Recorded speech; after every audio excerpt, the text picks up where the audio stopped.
El día de hoy, amigos de Contratación en Línea, tenemos la presencia del magistrado Jaime Orlando Santofimio, que muy gentilmente nos ha aceptado la invitación para hacer una charla muy, digámoslo, coloquial y bastante ilustrativa para todos en relación con los avances que ha tenido la jurisprudencia en el tema de la contratación pública. Entonces hemos escogido unos temas para disertar y establecer el doctor Jaime Orlando el estado del arte y cómo ha venido evolucionando.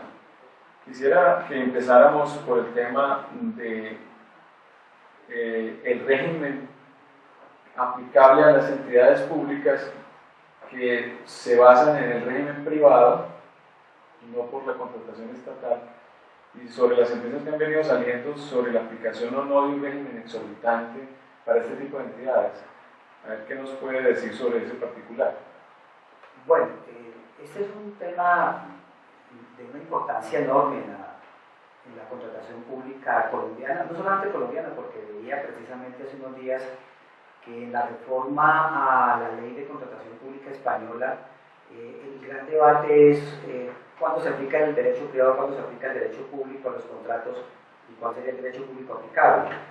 En Colombia pues tenemos esa misma dicotomía, derecho público, derecho privado, inclusive dentro de los mismos contratos que se rigen por la misma ley 80. Las entidades públicas, llamémoslas así, normalistas y común y corrientes, las que se aplican la ley de contratación pública, también tienen que aplicar el derecho privado. El artículo 13, artículo 32, artículo 40, en el contenido de los contratos se aplica el derecho privado. Pero adicional a eso, el legislador ha venido sistemáticamente, desde hace muchos años, no de ahora, porque esta no es una discusión nueva, diciendo que hay entidades que están excluidas de la contratación, de la ley de contratación pública, de la ley 80, porque para ellas opera plenamente el derecho privado. Entonces, un poco lo que ha venido manejando la jurisprudencia, porque esto no ha sido muy bien procesado por las administraciones públicas colombianas, no ha venido siendo bien tratado inclusive por las mismas entidades que el legislador dice que se les aplica la ley del derecho privado, y terminan aplicando forzadamente el derecho público, el derecho administrativo, cuando tienen que aplicar el derecho privado. Eso es una constante, veo unos expedientes en el manejo de las demandas, que todavía no son conscientes las entidades públicas que están excluidas de que están excluidas.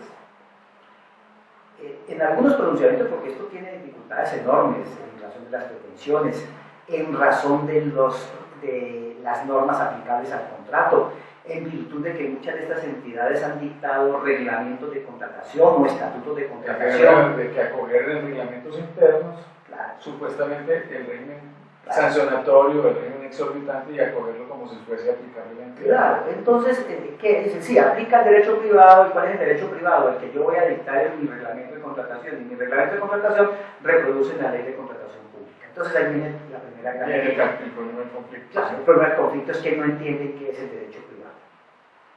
No entienden que el derecho privado lo que está es habilitándolas dentro de un ámbito de mayor flexibilidad en el mercado, porque al fin y al cabo el legislador ha creado estos regímenes para que estas entidades se muevan con una mayor agilidad dentro del mercado, porque seguramente están dedicadas a actividades industriales y comerciales, no exclusivamente a actividades administrativas. Muchas de ellas ni siquiera ejercen función administrativa, son empresas.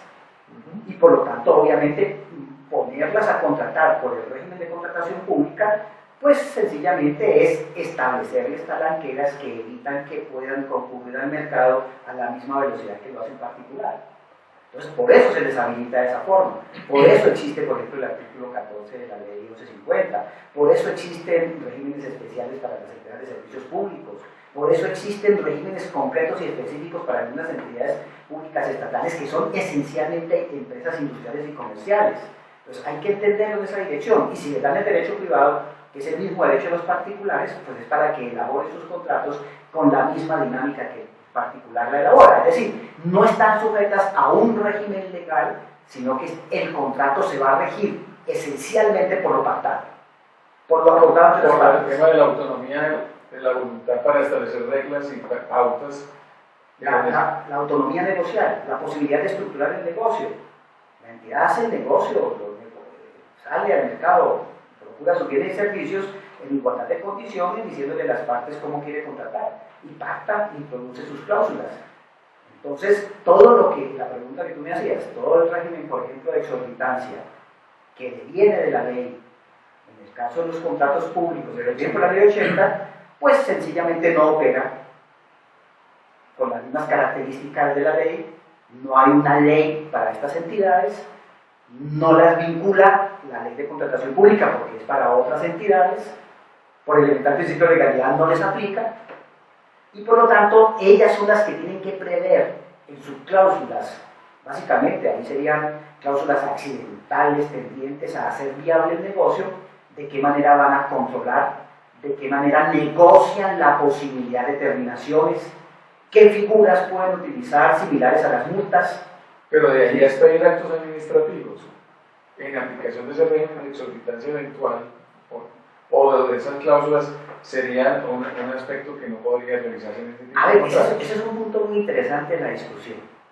¿Por qué? Porque si devienen del contrato las cláusulas, ¿sí?, y no de la ley, pues lo que opera aquí son actos contractuales y no actos sujetos a la legalidad. No serían técnicamente actos administrativos. Mi punto de referencia para verificar si el acto fue bien expedido o no, no es el ordenamiento jurídico, sino el contrato. Bueno, en principio, porque puede haber violación a la ley también en una manifestación de estas.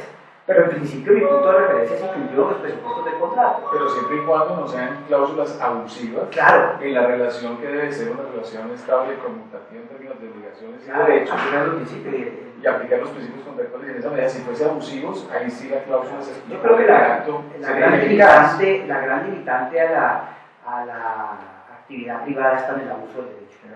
El abuso del derecho, obviamente, se van a poner a construir cláusulas abusivas o las van a aplicar de manera abusiva. Claro, como ocurre en el derecho privado. Y en esa medida también respetar el debido proceso también dentro de este tipo de procesos. Claro, de este tipo de contratos, perdón. En nuestra opinión sí tiene que respetarse el debido proceso. En toda relación debe respetar el debido proceso. Ahora, la debida relación. Yo diría que aquí más que debido proceso, lo que tenemos que trasladarnos es al ámbito del principio de buena fe.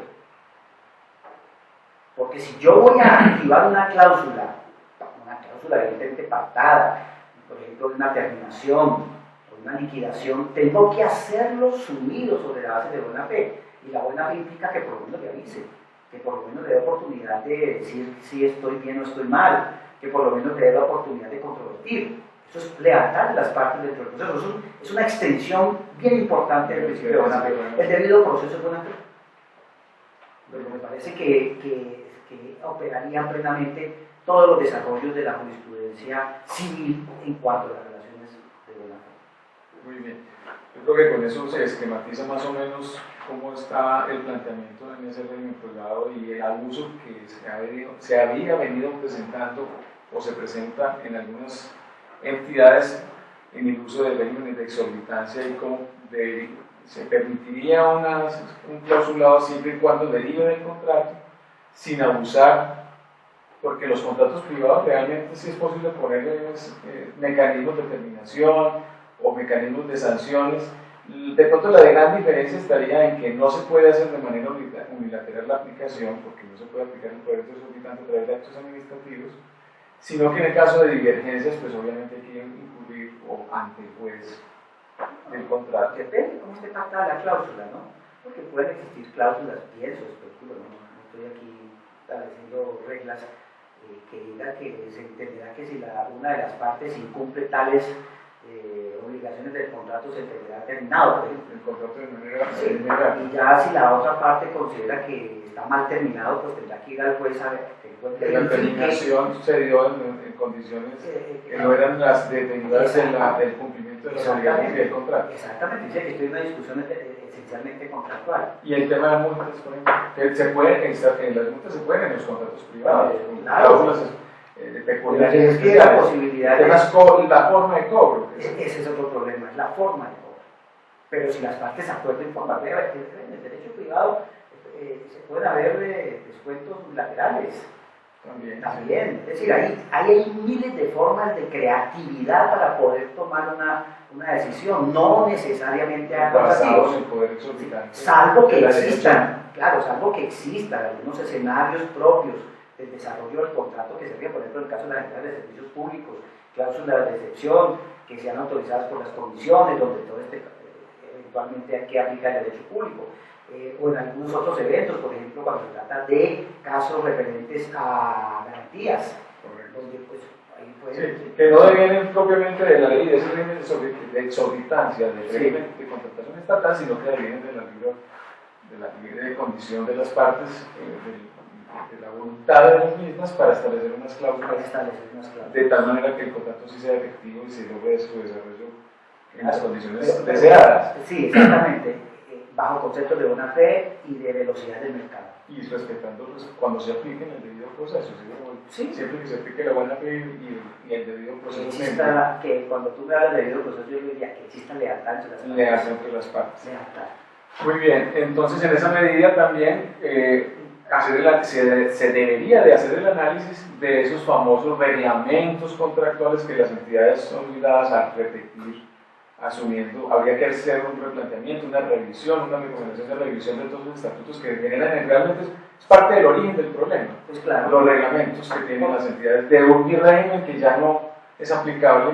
Sí, es algo que viene del pasado. Que a veces se vuelve inentendible en la dinámica de la contratación pública colombiana, porque si le dicen a la ley le dice a una entidad, usted opera bajo el derecho privado, la misma entidad va mediante un acto administrativo de carácter general, porque esos son esos reglamentos, así por ejemplo lo ha definido la jurisprudencia, así algunos no les guste, pero son obviamente porque están reglando las relaciones con ellas, a través de un acto administrativo borran la ley y terminan adaptándose al régimen de la contratación pública, por razones que uno no sabe. Pero yo creo que tiene un origen histórico, porque antaño se podía hacer algo, o estaba atado a ese régimen de contratación estatal, cuando hoy en día es muy clara la evolución en el sentido de que si es aplicar el régimen privado, debe deslindarse de ese... El régimen privado es el Código de Comercio y el Código Civil.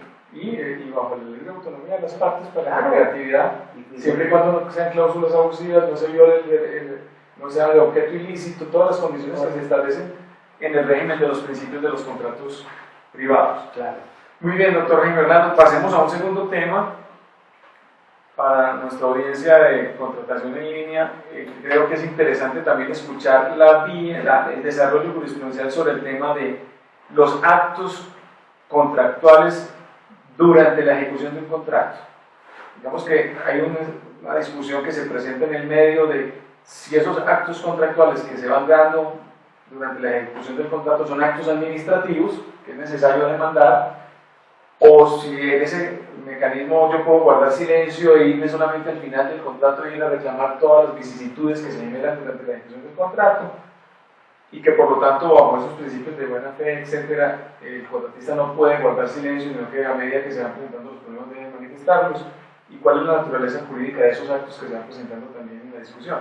O la duda de que si yo simplemente demando y entro en la controversia en relación con la actividad de la liquidación del contrato, el acto administrativo de liquidación bilateral o el acto de liquidación bilateral o el acto administrativo de liquidación unilateral. Este tema hay que mirarle una visión jurídica clásica nuestra de estricto derecho administrativo.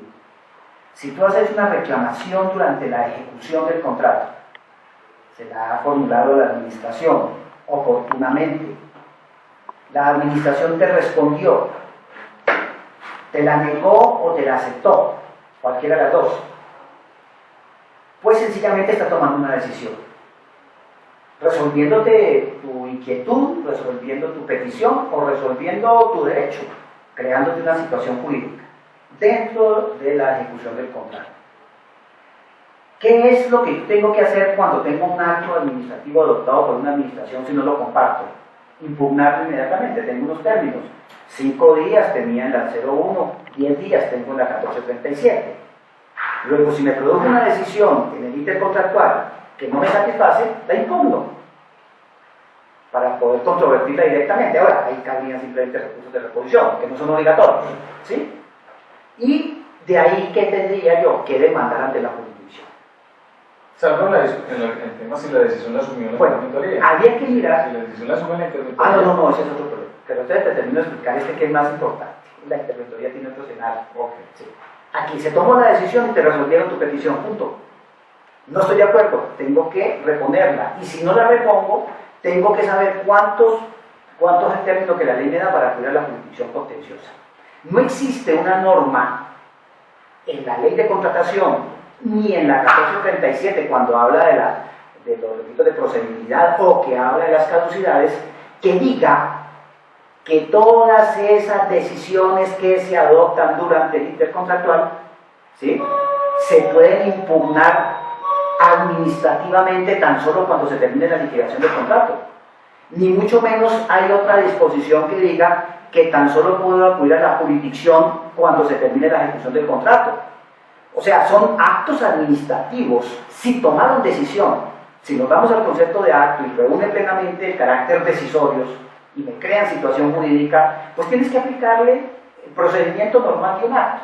Si tú los dejas vivos, no los impugnas y quedan como quedan actos firmes, pues sencillamente es algo que vas a tener que ver cuando entres en la liquidación, porque ya son, digámoslo así, situaciones consolidadas. Y en la liquidación no las puedes cambiar. Entonces, ¿qué es lo que uno observa en el litigio? Que verdaderas decisiones no fueron oportunamente impugnadas y vuelven y pretenden activar una especie de discusión administrativa después de la ejecución del contrato. Pero fíjese que usted está diciéndonos que esta situación, esta discusión es muy antigua y sin embargo es ahora que se está generando una discusión sobre el tema por una serie de sentencias que han venido saliendo. Bueno, pero si es una posición que viene de tiempo atrás. Claro, de tiempo atrás. Esto es una posición digamos así, tradicional de la jurisprudencia de la sección tercera. Si tú encuentras un acto administrativo vivo que no ha sido impugnado dentro de la actuación procesal y está en firme, tú no lo puedes resolver. Yo personalmente, y pues, situación pues, que comparten algunos colegas en algunos casos, en esto que es de bastante controversia, era que había una situación en ciernes, no consolidada como actos contractuales, y que la consolidación de esa discusión se daba ya para la liquidación del contrato. Siempre y cuando ocurrieran dos fenómenos, que eso estoy de acuerdo, en el sentido que el contratista no puede guardar silencio, que debe, bajo el principio de la buena fe, sí debe resaltar el problema y la controversia, y que lo ponga en discusión en el proceso de liquidación del contrato, porque ese es el punto esencial. Porque lo otro es guardar silencio durante la ejecución del contrato y aparecer con el problema también, sorprender, que ustedes también han venido tomando una posición que me parece. Bueno, pero ahí me plantea varias cosas, pero vamos al espacio. Entonces yo lo que estoy diciendo es, si tú dejas vivo un acto y ese acto te queda en firme, pues es algo que el juez tiene que considerar. Porque si lo dejaron en firme y no lo controvirtieron, significa que usted está de acuerdo con él. Pero hay otras situaciones donde realmente no hay actos. De pronto hay reclamaciones insolutas, de pronto hay situaciones que no han sido resueltas, pero tú las has manifestado y obviamente llegan a la liquidación. Hay que y las respuestas de la interventoría están en esa categoría, por ejemplo. Bueno, hay que mirar en cada caso porque también hay que mirar de qué interventores estamos hablando, qué facultades tiene el interventor.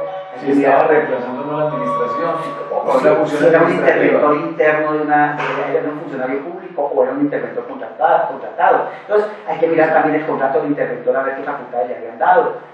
Recordemos que el interventor no podría asumir unas funciones públicas por vía de contrato, entonces hay que mirar si hay una cantidad de variables que le toca a uno como juez tener mucho cuidado, como para ponerse a lanzar una regla así estricta. Pero bien, viene ahora otra, oportunidad de hacer las reclamaciones, que es el tercer punto que tú me lanzas ahí en el interrogatorio. Sí, y es, ¿cuándo las hago? Mire, más o menos desde el año 98, que vienen, o 92, no me acuerdo si no la jurisprudencia del doctor Suárez, hay una línea ya muy consolidada de la sección tercera que se funda básicamente en el principio de la buena fe objetiva, en el sentido de que las partes deben guardar lealtad. Si estamos trabajando de la mano, si estamos desarrollando un contrato, tan pronto yo tenga una dificultad con el contrato, la tengo que advertir a la otra parte. Principio de lealtad. Yo no me puedo guardar las cosas para sorprender a la otra. El contrato se ejecuta entre las dos partes. Una de las partes de la administración, no es solamente el contratista. Lo mismo la administración, tan pronto advierta situaciones anormales en relación con el contratista, tiene que manifestársela. Recuerde, por ejemplo, el artículo 4, numeral 3 de la ley 80, cuando observe que hay situaciones que puedan romper el equilibrio en contra de la administración. Entonces se juega en ambos lados. Si tú te las guardas, te llenas de cosas y no las presenta oportunamente, sino que se las guarda para traerlas al momento de la liquidación, o sencillamente ni siquiera la liquidación, sino que después aparecen judicializadas, lo primero que va a analizar el juez es: ¿estas partes están actuando bajo senderos de buena fe? Sí, el Código de Comercio ordena que sea bajo senderos de buena fe. Si usted ejecutó el contrato de esa manera, usted permitió que se ejecutara de esa forma sin haber dicho nada, usted le dio sentido a la ejecución y consintió con ella. Entonces, ¿por qué tengo que sorprender a la otra? Ah, es que yo soy el contratista y tengo derechos. Sí, pero es que la otra, a nosotros como jueces nos toca también velar por los derechos de la administración. Y ese juego de derechos se hace bajo un contexto de buena fe. Entonces, miren un poco digámoslo así, ese sentido lógico de las cosas. En esa parte estoy de acuerdo. En la que sí tengo mis discrepancias en el sentido de considerar los actos definitivos, la respuesta, mirada a cada caso, qué respuesta le queda a la administración. Sí. Porque además eso, doctor Orlando, va a colapsar el sistema en esa medida, porque todos los contratistas van a tener que demandar los actos contractuales, los actos de respuestas, etcétera, vía o la posibilidad de que se presenten caducidades si es un contrato de largo plazo. Va a generar incluso un de pronto puede estar ocurriendo lo contrario, que todos están de acuerdo con esas decisiones, porque no le han impugnado.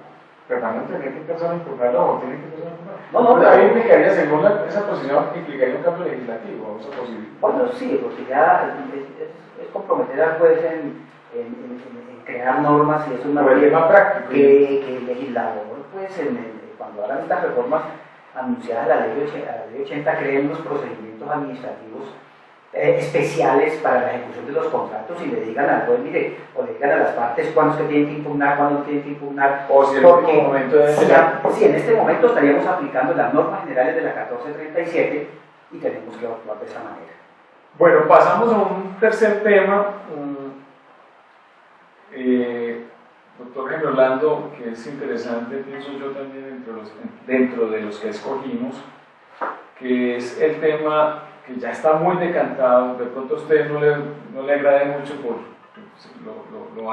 le han causado muchos contratiempos y además muchas exposiciones sobre el tema de la planeación. Es un tema que es muy trajinado, pero sí quisiera entrar en ese tema en relación con las prestaciones mutuas y sobre algo que en la academia y en el medio se discute mucho, y es si hay consecuencias para el contratista, sobre todo, que hubiese estado de mala fe o error invencible sobre la planeación, no podía conocerlo, sí lo podía conocer, debió advertir cuando miró la cámara de datos o la cuarto de datos toda la información y que supuestamente hizo mal su tarea, y por lo tanto en esa medida habría pues una situación que vincularía al contratista de una diversa forma. ¿Cómo está el estado del arte en ese sentido en relación con este tema? A ver, viene el tema, pues habría que ubicarse en este contexto, pues no tanto de la planeación, sino, porque no tiene que ver solamente con planeación, sino con las nulidades absolutas que se decreten del contrato mismo por parte del juez.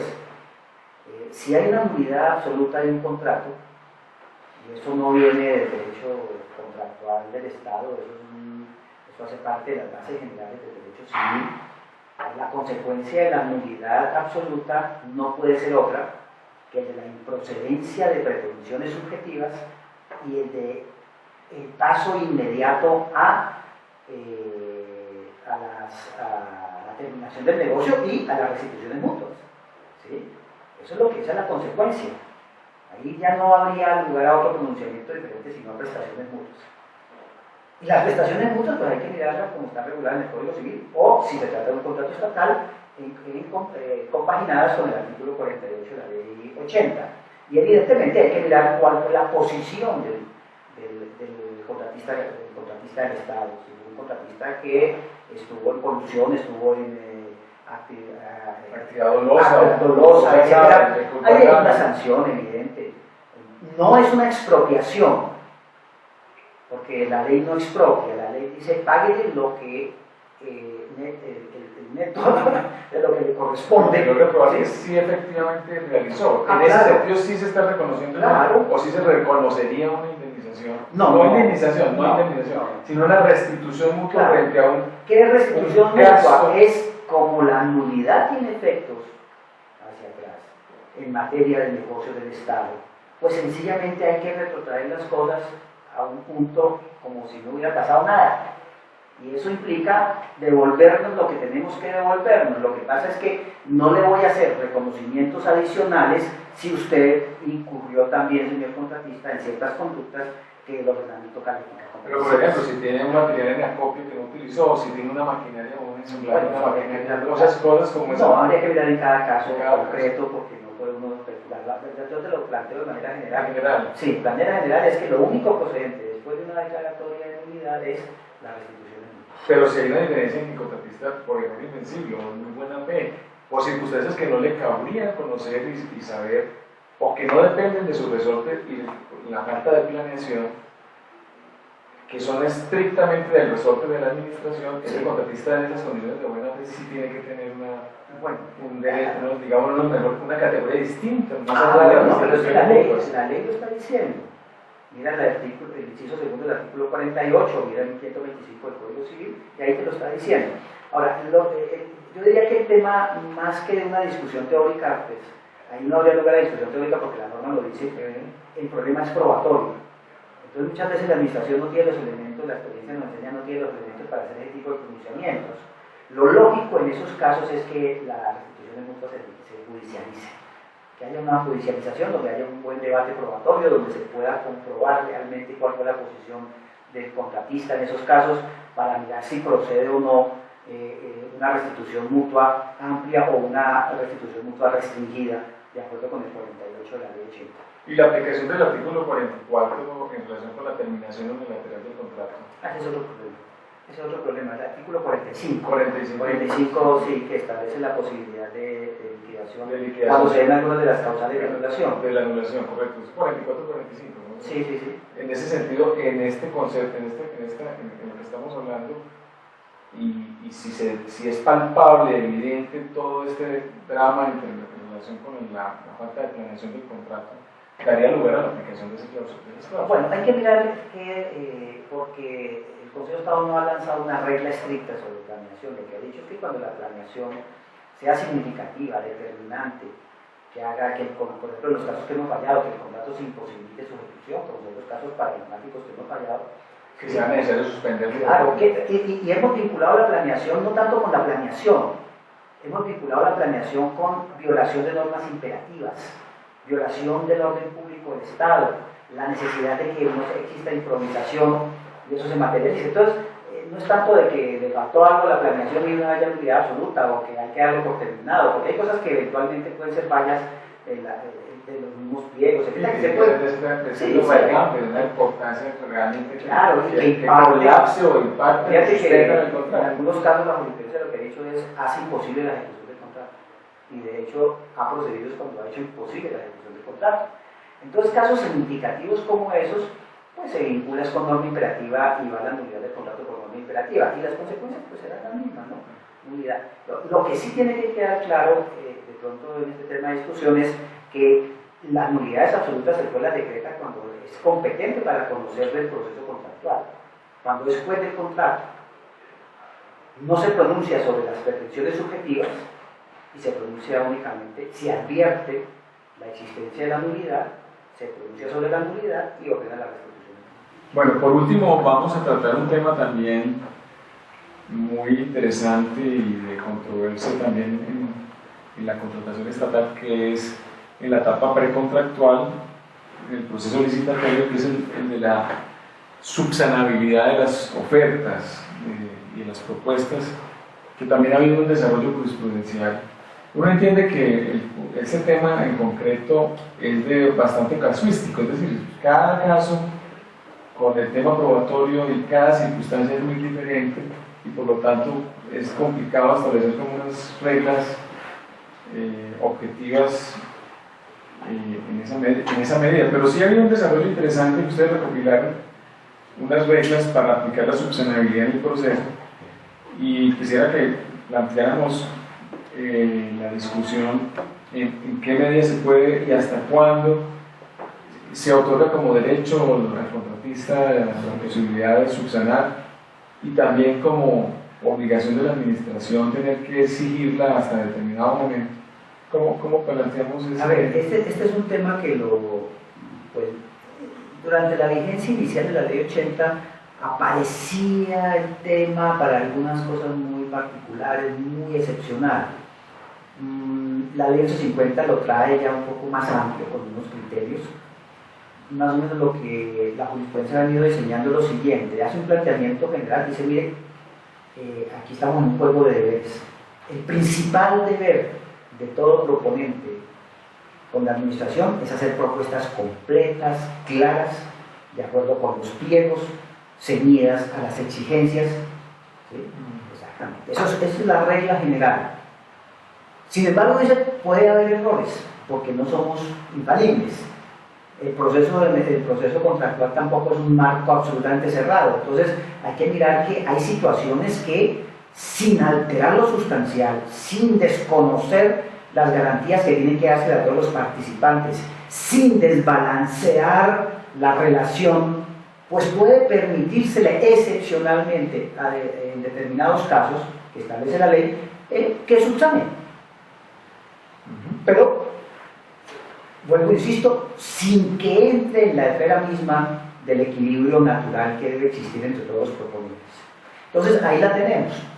Es evidentemente casuística. Lo que ha hecho la jurisprudencia es recoger los casos en los cuales se han ido fallando, más o menos sistematizar y decir, mire, la línea sobre la cual se ha venido trabajando y las reglas que se han dicho en cada caso son estas, pero pueden haber otras, porque es que las hipótesis posibles de falencias pueden cambiar en cada proceso.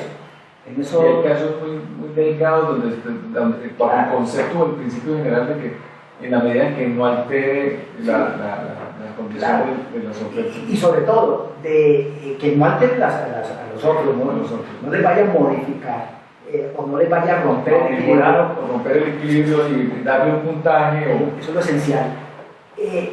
Sí le tenemos que dar prevalencia al derecho sustancial, pero ese derecho sustancial se le da prevalencia aquí de manera excepcional, solamente en ese caso concretico y sin desconocer lo otro. Entonces es un juego técnico muy interesante el que se ha venido reconociendo. Ahora, lo que ha hecho la jurisprudencia es reconocer lo que dice la ley. Y hacer análisis en casos concretos. Decir, mire, aquí podrían haber subsanado, aquí podrían todo haber lo que son subsanado. requisitos se pueden subsanar. Bueno, pero requisitos siempre y cuando no alteren los puntajes o no alteren la... y que no sean fundamentales para la comparación de propuestas. Que no sean fundamentales para la comparación. Y que por lo tanto desmejoren o... Sí, pero fíjate que pero también hay... Mejoren la oferta sí, frente a las demás. Es una fórmula muy amplia. Entonces el deber de la administración es tratar de aplicarlas, pero sin vulnerar los derechos de los otros terceros, de las otras personas partes en el proceso. Eso es un juego de equilibrio y sobre todo del principio de proporcionalidad. Bueno, y hasta el momento hasta se podrá subsanar hasta el momento, hasta la audiencia de adjudicación. Eso sí, hasta lo que dice la ley, hasta ese momento se puede. Y en esa medida, esa subsanabilidad como derecho, porque eso es lo que han dicho en las últimas jurisprudencias, que es un derecho del ofertante, en esa medida, si la administración guarda silencio, el efecto es de que quedan subsanados los defectos o los procesos. Claro, es que solamente se subsana lo que expresamente le dice la administración al proponente que subsane. Y si la administración no le dice que hay que subsanar nada, debemos partir de que la administración no encontró nada para subsanarlo y la propuesta estaba bien. Y por lo tanto ya no se... Ahí volvió, que era el principio de buena fe que hablábamos hace un momento, y de lealtad. La administración tiene que ser leal Tiene que, en los momentos y oportunidades que la ley le da, tiene que decirle si la propuesta está buena o mala, ¿sí? Y si no le dijo nada, no lo puede sorprender después sacándole cosas que no le dio oportunidad de subsanar, si son subsanables. Perfecto. Y si las reglas son claras en cuanto a términos para subsanar, dentro de un criterio de razonabilidad, Claro. la causal de que no se haya dado la subsanabilidad dentro de esos parámetros que deben de estar reglados en el En el pliego, claro. que lo fundamental es que estén reglados en el pliego, Sí. y que dentro de esos pliegos establezcan un principio de proporcionalidad frente a los términos para poder subsanar, etc.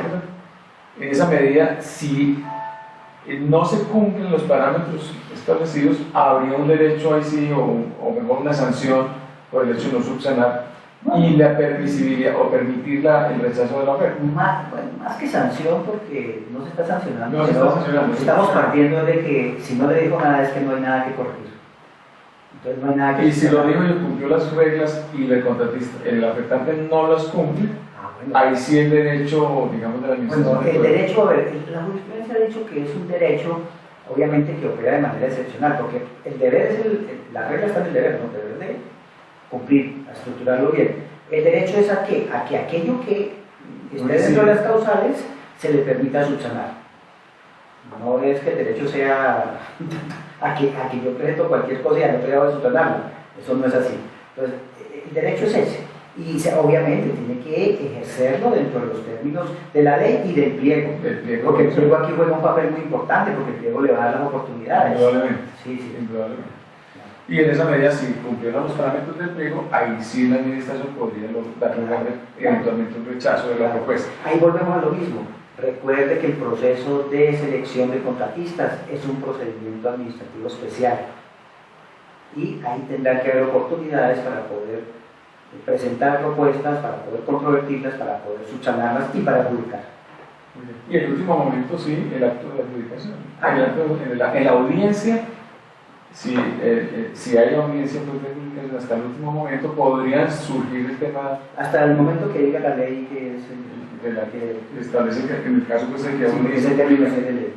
Ese tema es de ley, exacto, pero la ley dice, establece que hasta el momento podrán subsanarse hasta la audiencia de adjudicación. Sí. Luego tiene que haber advertido antes de que había cosas para subsanar. Y en ese momento se tendría que suspender si hay un elemento ahí dentro de un criterio de razonabilidad para cumplir el requisito. De debido proceso, razonabilidad, el principio de igualdad, de garantías, que lo que más espera y dentro de un ámbito de transparencia es que se den suficientes garantías a todas las partes.